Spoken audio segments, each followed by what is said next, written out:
नमस्कार मंडळी, स्वागत आहे तुमचं आपल्या खमंग मराठी या चॅनलमध्ये. आज बनवूयात आपण जिलेबी.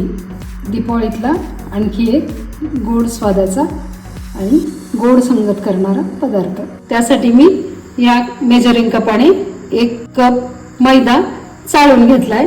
आता तो भांड्यात घालून घेते आणि त्यातच आपण हे अगदी 1 चिमूटभर मीठ आहे ते टाकून घेऊ.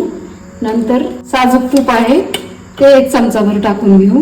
1-1.5 चमचा दही टाकून घेऊ.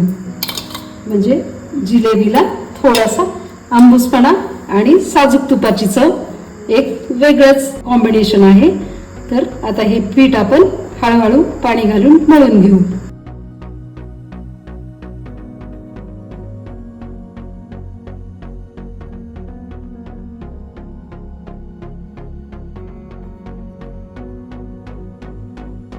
आता आपलं पीठ मळून झालंय. तुम्ही याची कन्सिस्टन्सी बघू शकता, एवढं पातळ. आता आपण एका बाजूला पाक करायला घेतोय. त्यासाठी मी ज्या कपाने मैदा घेतलाय त्याच कपाने मी साखर घेतली. आपण तेवढ्या जिलेबीच्या मापानेच पाक करणार आहोत. साखरेच्या अर्ध पाणी.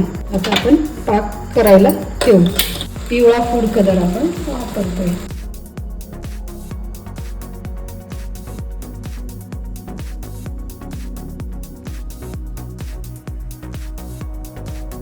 आता आपली पाकाची साखर वगैरे विरघळली. पाक आपल्याला काय जास्त थिक करायचं नाही. या स्टेजला आपण गॅस बंद करून घेऊ.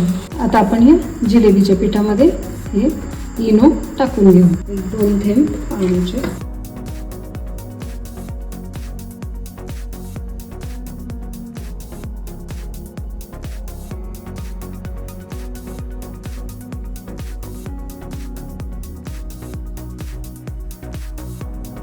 चला तर मग तयार आहे आपली जिलेबी. एका वाटीत 25 ते 30 जिलेब्या झालेल्या आहेत.